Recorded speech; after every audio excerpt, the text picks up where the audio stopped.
Hi అండి, నమస్తే అందరికీ. Welcome to my channel hello హెచ్ఎస్విని. ఈరోజు వీడియోలో మష్రూమ్ కర్రీ ఎలా చేయాలో చెప్తాను. బయట హోటల్కి వెళ్లకుండా ఇంట్లోనే అలాంటి రిచ్ టేస్ట్ ఎలా వస్తుందో మీకు చూపిస్తాను. బేసిక్ మసాలాలతో, టమాటా గ్రేవీతో, క్రీమీ టెక్స్చర్తో ఈ కర్రీ ఒకసారి చేసి చూస్తే ఇది ఇంత రుచిగా వస్తుందా అని మీరు కూడా ఆశ్చర్యపోతారు. నేను చెప్పే ఈ స్టెప్స్ ఫాలో అయ్యి ఈ కర్రీ చేసినట్లయితే మీ ఇంట్లో ఎవరు తిన్నా ఇది ఎలా చేసావు అని ఖచ్చితంగా అడుగుతారు. ముందుగా 20 గ్రామ్స్ వరకు మష్రూమ్ని తీసుకోవాలండి. ఇప్పుడు ఒక్కొక్క మష్రూమ్ని తీసుకుని ఇలా చేత్తో రుద్దితే పైన ఉన్న పొర పోతుంది. ఇలా కష్టంగా ఉంటే నైఫ్తో కూడా ఇలా తీస్తూ ఉంటే పైన ఉన్న నల్లని పొర చాలా ఈజీగా వచ్చేస్తుందండి. ఇలా మష్రూమ్ని చాలా ఈజీగా క్లీన్ చేసేసుకోవచ్చు. ఈ పుట్టగొడుగులు మన ఆరోగ్యానికి చాలా మంచి చేస్తాయండి. మన బ్రెయిన్ డెవలప్మెంట్ కూడా యూజ్ అవుతాయి. అలాగే రోగ నిరోధక శక్తి పెంచడానికి ఇది చాలా సహాయపడుతుంది. సో ఇలా పైన ఉన్న పొట్టును తీసేసి చిన్నగా ఉంటే 2 ముక్కలుగా, పెద్దగా ఉంటే 4 ముక్కలుగా కట్ చేసుకోవాలి. ఇవి ఉడికిన తర్వాత కాస్త చిన్నగా అవుతాయి కాబట్టి కొంచెం పెద్దగానే వీటిని కట్ చేసుకోవాలండి. ఇలా అన్నింటినీ కట్ చేసి తీసుకుందాము. ఇలా తీసుకున్న తర్వాత వీటిని గిన్నెలోకి తీసుకొని వాటర్ పోసి 1/2 టేబుల్ స్పూన్ వరకు సాల్ట్ను కూడా వేసి 1కి 2 సార్లు శుభ్రంగా వాష్ చేసుకోవాలి.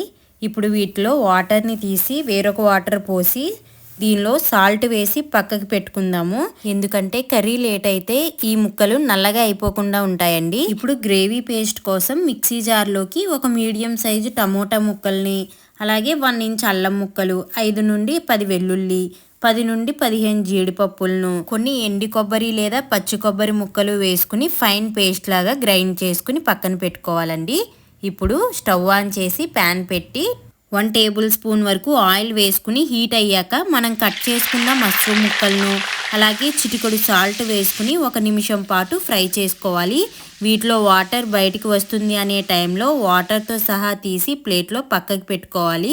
ఇప్పుడు అదే ప్యాన్లోకి 2 టేబుల్ స్పూన్స్ వరకు ఆయిల్ వేసుకుని హీట్ అయిన తర్వాత 1 బిర్యానీ ఆకును, 1 ఇంచ్ దాల్చిన చెక్క, 3 లవంగాలు, 2 యాలకులు, అలాగే 1/2 టేబుల్ స్పూన్ జీలకర్రను వేసి కొద్దిగా ఫ్రై చేసుకోవాలి.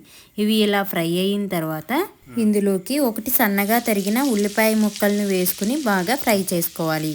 మనం దీన్ని గ్రేవీ కర్రీలా చేస్తున్నాం కాబట్టి ఉల్లిపాయలని ఇలా వీలైనంత వరకు సన్నగా తరిగి తీసుకుని ఫ్రై చేసుకోవాలి. ఇవి ఇలా గోల్డెన్ బ్రౌన్ కలర్ వచ్చిన తర్వాత మనం ప్రిపేర్ చేసుకున్న టమోటా ప్యూరీని కూడా వేసుకుని కలుపుకోవాలండి. ఈ టమాటా పేస్ట్ అనేది పచ్చివాసన పోయేంత వరకు మనం బాగా ఫ్రై చేసుకోవాలండి. ఇందులో ఇప్పుడు 2 తరిగిన పచ్చిమిర్చి కూడా వేసుకుని బాగా ఫ్రై చేసుకోవాలి. ఆయిల్ అనేది సపరేట్ అయ్యేంత వరకు ఉడికించుకోవాలి. ఇలా ఆయిల్ సపరేట్ అయిన తర్వాత దీనిలోకి చిటికెడు పసుపుని, 2 స్పూన్స్ కారంని, రుచికి సరిపడా ఉప్పుని, అలాగే 1 స్పూన్ ధనియాల పొడిని, 1/2 స్పూన్ జీలకర్ర పొడిని వేసుకుని అన్నీ బాగా కలిసేలా మంటని లో ఫ్లేమ్లో పెట్టుకుని కలుపుకోవాలి. ఇది ఒకవేళ గట్టిగా అయిపోతే కొద్దిగా వాటర్ యాడ్ చేసుకుని బాగా ఫ్రై చేసుకోవాలండి.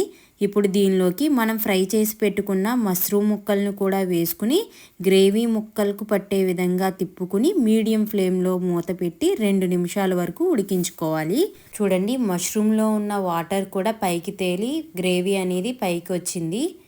ఇప్పుడు దీనిలోకి మనం ఎక్కువగా వేసుకోవాల్సిన అవసరం లేదు. వాటర్ని 1 కప్పు నుంచి 1/2 కప్పు వరకు వాటర్ పోసుకుని ఈ కర్రీని మధ్య మధ్యలో మూత తీసి తిప్పుతూ కర్రీ దగ్గర పడేంత వరకు ఉడికించుకోవాలండి. కర్రీ దగ్గర పడుతున్నప్పుడు 1 స్పూన్ గరం మసాలాను, అలాగే కొత్తిమీరను కూడా వేసి 1 నిమిషం తర్వాత దించేస్తే కర్రీ రెడీ అయిపోతుందండి.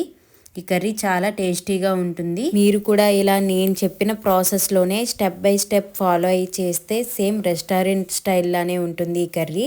ఈ మష్రూమ్స్ కూడా హెల్త్కి చాలా మంచివి. సో ఇలా ట్రై చేసి చూడండి, చాలా బాగుంటుంది. నా వీడియో మీకు నచ్చినట్లయితే ప్లీజ్ సబ్స్క్రైబ్ చేయడం మర్చిపోవద్దు. అలాగే లైక్ చేయడం కూడా. Thanks for watching.